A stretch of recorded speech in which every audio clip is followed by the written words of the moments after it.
Hey friends. Ooh. Whoa. All right. Oh, sorry. I always catch you in funny positions. Okay, welcome back, guys. We are going to be doing number 34 today. Yes. Continuing on our books. Yes, and I still have a cough from... Well, because it's the same day. It's the same day for us. So she's a little deep and gravelly today. I do. It's like, I don't know. It's sexy homeschool is what it is. I've told you before I wanted to be the homeschool hotties. Mm-hmm. The car boycotted it quickly. I'm sorry. So now you're going to get that today. I'm too practical. You're awesome. Okay, I'm starting then. Okay. All right, friends, welcome back. We are continuing on with our books that we love. Yeah, today we're going to talk about books for a little older, 5th through 8th grade-ish range. Kind of our tweens. Yeah, tween books. Tweens are a tricky age because they want to be more advanced. But they don't understand it. They don't understand it, and you still want to keep them clean. I mean, you always want to keep them clean, but I'm like, what do you do? Just gotta be you just want to be extra careful with what they're reading, and so I'll tell you some of our favorites for this range of ages. So I'm gonna start us off this time. Okay. And this book is awesome. One of my kids read it on their own. And then we read it as a read aloud as well because they loved it so much. He allowed us to do it twice. Mm-hmm. So we're the Red Fern Grows. If you're like, I haven't made my kids cry today, and I'd like to make them cry. It is a sad story. This is the book, but oh my goodness, it was so beautiful, so beautiful. If you have been living under a rock and you don't know the gist of this story, a little boy, he really wants 2 hounds. And he works his little tail off for a couple of years, right? To earn the money for these hounds. And he gets a boy and a girl, Old Dan Little Ann and Old Dan. I don't remember. Okay, it's so been a while awesome. For me. But it is the most beautiful book. And when my son read it the first time on his own, he sobbed a lot. But he was still in that age, he was now old enough, I don't really cry, but young enough that he does. Yeah. And so I remember he was his eyes were all puffy, and I was like, did you finish the book, buddy? No, it was something else. I was like, it's okay to cry, friend. No, that's what I'm not crying about. But when I actually read it, I think my husband happened to be home, and all of us had tears streaming down our face, and I was like, okay, give me a second, friends, but that's cool. Can I read Where the Red Fern Grows? It's a beautiful book. It is a great one. All right, my first recommendation is The City of Ember. And this is a fun one. I'm actually just looking at it on the Amazon page right now, and they're saying that it has over 4 million copies sold, and they're calling it a modern day classic, which I thought was really cool because I feel like there's not a lot of modern day classics anymore. I don't know.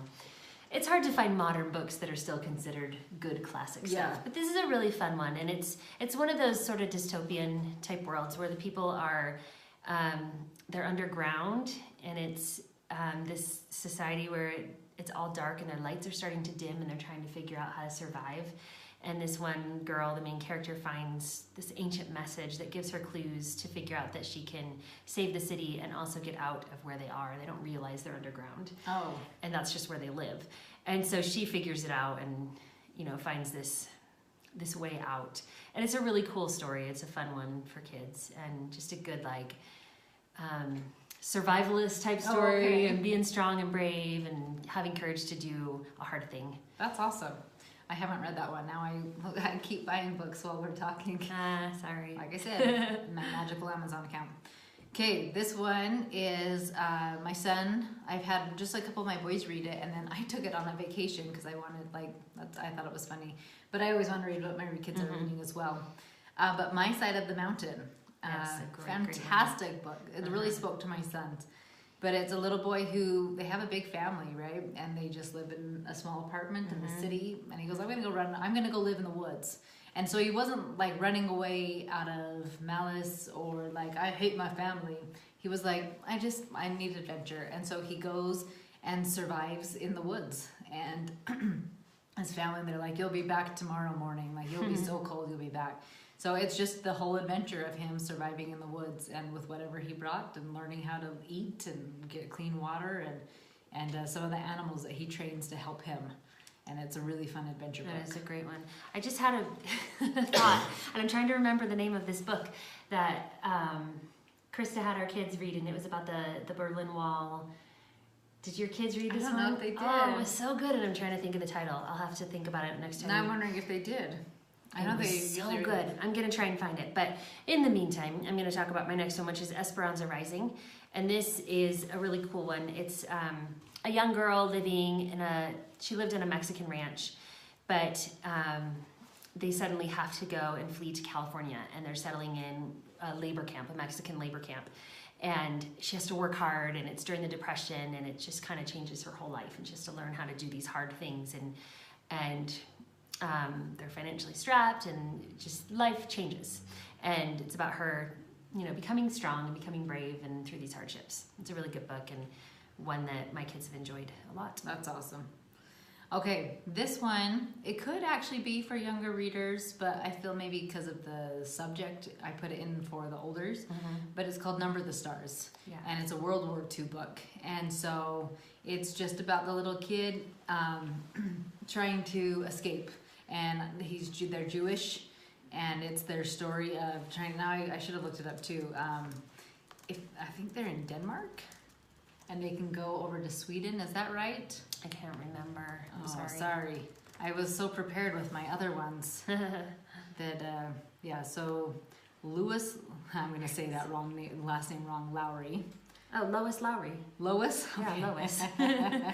This is why I have Karen. Okay, so the Germans have come into Denmark, and they're going to relocate all of them. And it's his best friend. Mm-hmm. And they're trying to help their friends who are Jewish. So sorry that I didn't have all those details ready for you. They're trying to get them. There's a spot in Denmark where Sweden's really close, and you can actually see it, and they want to help their friends get over there. So it's a good historical fiction type book. Great for kids to understand what could going on. Like, what if somebody showed up today and said, your friend's religion is wrong, and I actually want to hurt them because they believe this way, and would you have the courage to stand up for them, and would you have the courage to help somebody even though that put your own life in danger? So I really liked, and my kids, we all liked that book. Yeah, that was a good one. Okay, I thought of the book. Okay. It's called A Night Divided, and it's by Jennifer Nielsen, who is an amazing author. I've loved all of the books I've read by her, so I'll link to some more of hers. But this one, it's about the rise of the Berlin Wall. So her family, the main character, her family gets divided, and some are on one side of the wall and some are on the other. And she has to figure out how to survive, but they also are trying to find her father and her brother and make it to the other side, to freedom and to get jobs and things like that, because they're on the side. Her mother and brother live on the east side, and her father and brother are on the west side, where they went to get work and can't get back. So it's a really, really touching story, and my children and I both really loved reading this book. That's awesome. Good one. That just put on my list to buy. Yeah, I love historical fiction. I think that is my favorite genre as well. Yeah. Because I like history, but I don't like being bored. Yeah. So it's the best for me. Okay, so the next one is a series, Little House on the Prairie series. And my daughter had read this already, and she was a good sport. When we were looking for a read aloud, I thought, I cannot buy another book this month. My magical Amazon account will someday be frustrated with me. So I was like, what do we have? And I asked, it was so funny to try to find a book that none of us had read. Mm-hmm. And so I go, Tess, are you okay if we do Little House on the Prairie? And she goes, oh, fine, I liked it. So we did the first book, and honestly, it was a little slow in the start. Yeah, it is a little slow. But as we're on to the second book, so we're using it as a read aloud right now, but then, like I said, Tess has read it on her own, that we've now started doing fun activities of olden time stuff. I love so we've made candles or made jam, we made bread, just kind of fun stuff like that. But what was super awesome, because I love when our books and studying cross into real life, we went on a road trip and we drove home from Florida and to Utah. And we drove through Kansas, and we weren't we had been on the road long enough to make a detour to the Laura Ingalls house, but there has the museum in Kansas. But even though we didn't get to go to her house, we got to see, that's where we are in the second book, is that they are coming to the prairie, they're in Kansas, and I was like, this is what she saw, as they're describing it in the endless sky, and then there's little rivers with all the trees. It looks just like that. Yeah, and so it made the book come so much more alive than we actually got to experience. Like, we drove across the country in 5 days, and it took them how many days to move from one state to another, right? And so that was really fun. Like, my kids are liking the book more and more, but that one did take some time for us to get kind of eased into it. They're great. We love those. So this is a fun one that I'm going to say next. It's called The Girl Who Circumnavigated Fairyland in a Ship of Her Own Making. That's Very long title. And the author is, I don't know how to pronounce her name. It looks like Catherine. It's a weird spelling. Catherine Valente. And it's a cute little fairy tale type story. But it's one that even I enjoyed reading. It's good for kind of older and younger readers. And it's about a little 12-year-old girl who has a very normal life until her dad goes to war and her mom goes to work.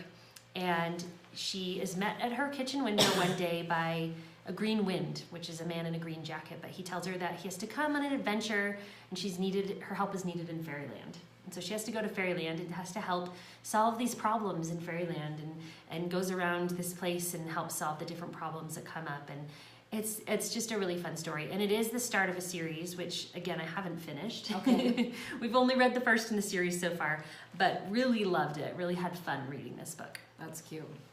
Okay, this one was really fun for me to read. I think I read this one only a few years ago. Little Lord Fauntleroy. Oh, I love this book. By Frances, Hodgson Burnett. And also the same author of A Little Princess. And so, honestly, it's a little bit like A Little Princess with a boy instead, but still an incredibly beautiful story. So, I don't remember what his actual name is, but it's a kind of a rags to riches story of this little boy who lives in America. And his mother is American, and his father was British, I believe.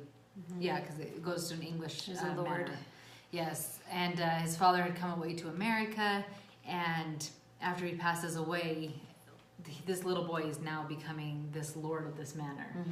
And so he has to go over to England, and the grandfather doesn't like the mother because she's American.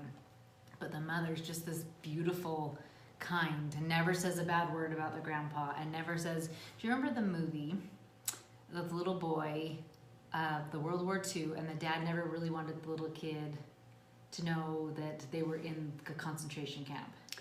Is it the Striped Pajamas, the boy in the Striped Pajamas? No, it's actually in French. Oh, I'm not sure. Oh, that's going to drive me crazy. Oh, but is it the one in Italian, The Beautiful Life? Yes. Is that what it is? Yeah, the beautiful.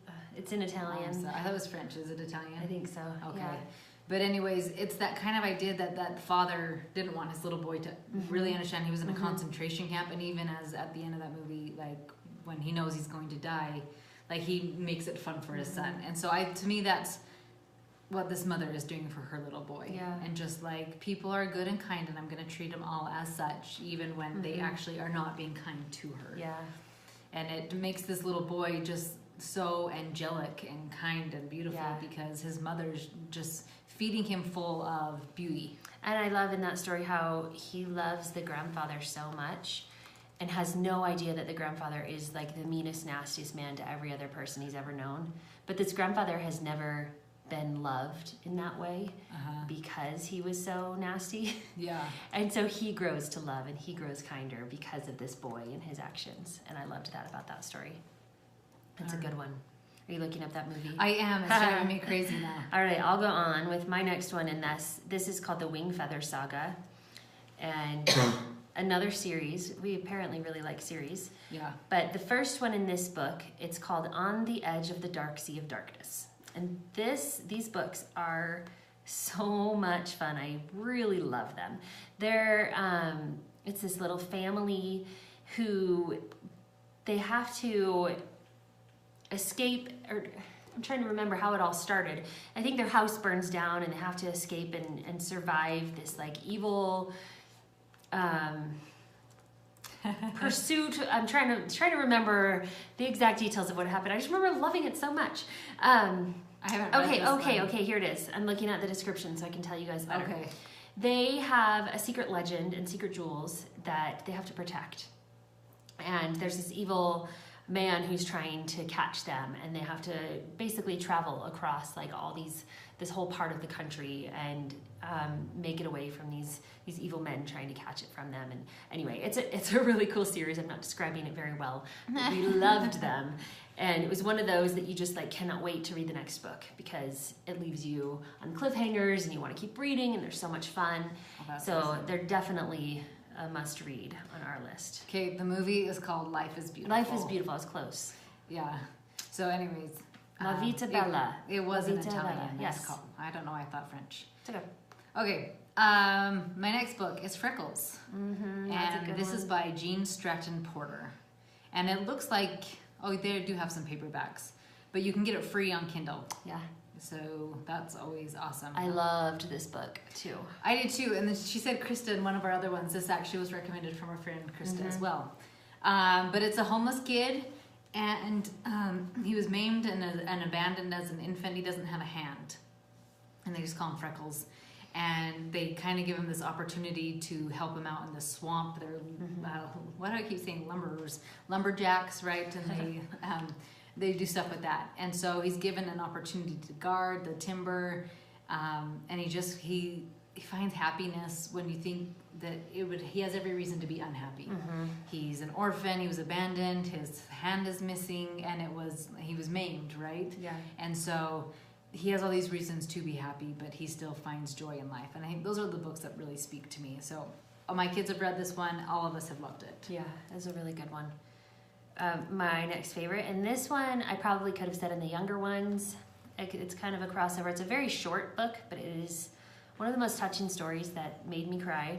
It's called The 100 Dresses, and it's by Eleanor Estes. And it's a little Polish girl who is living in America in a school in Connecticut, and she's made fun of by all her classmates because she wears the same faded dress every day to school.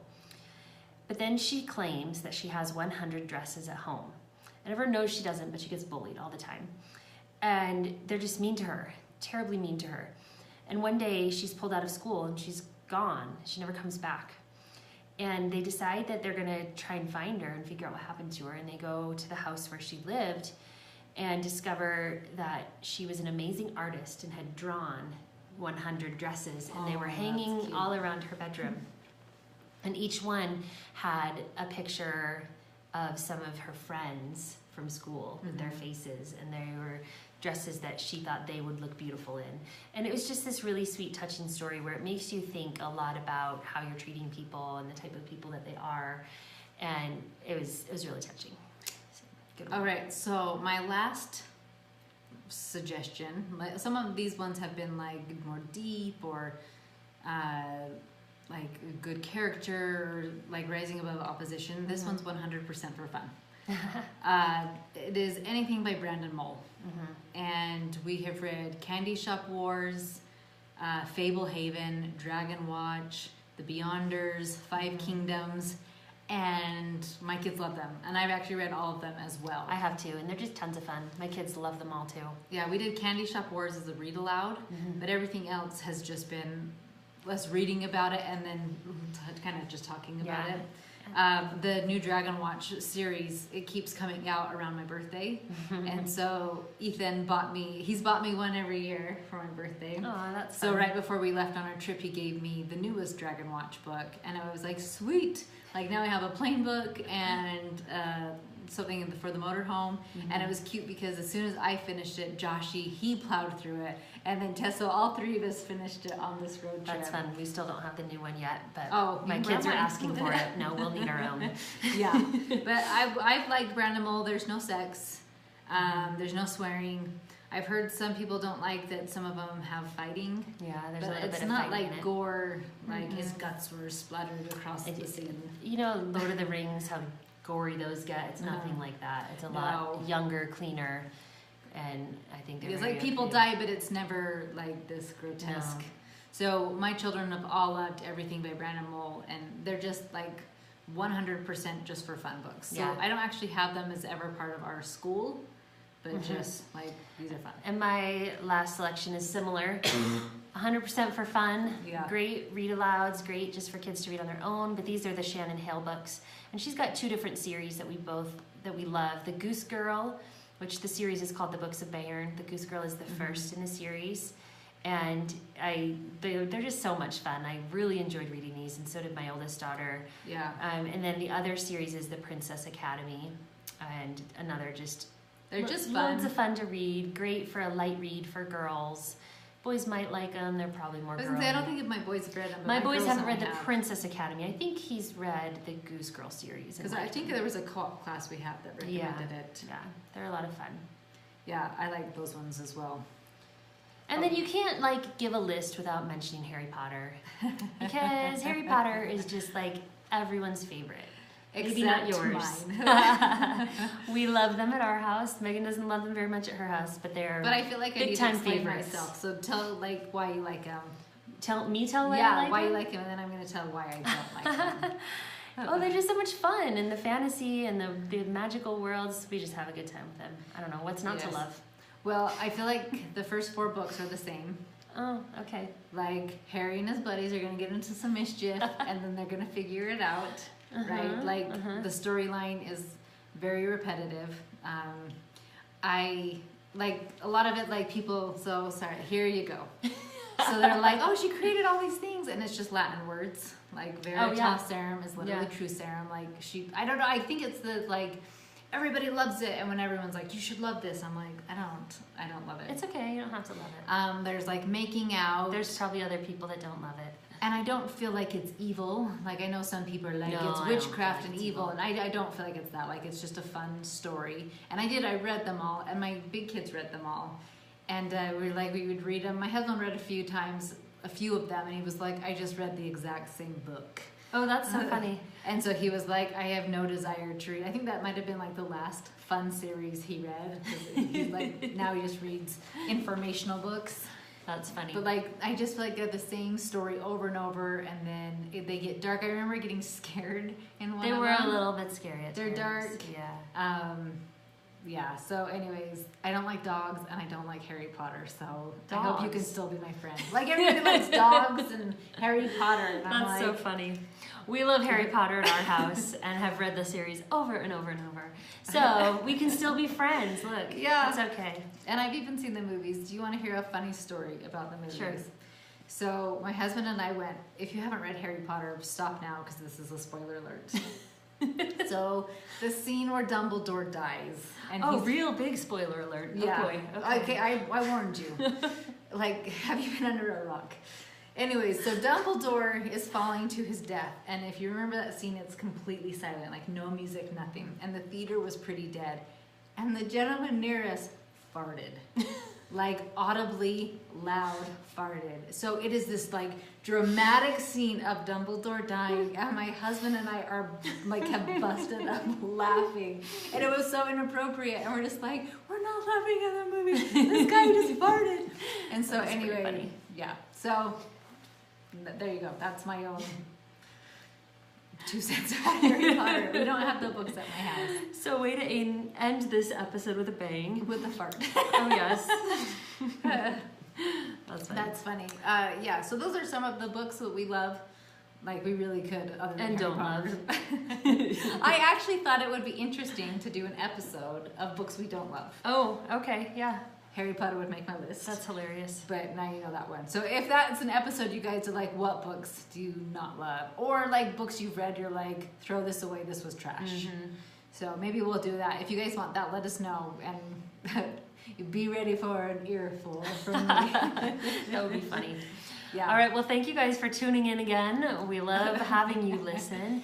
And just one more plea and request for reviews. If you're listening and you love us, give us a review on Amazon. Not That's Amazon. Funny.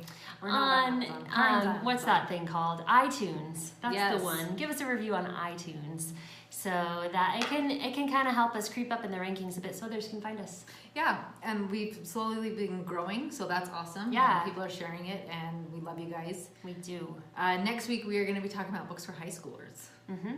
And so I'm excited. Hopefully by then, my voice will be all the way back, and I won't be coughing throughout the episode. It should be. All right. One can hope. Thanks, guys. See ya. Bye-bye.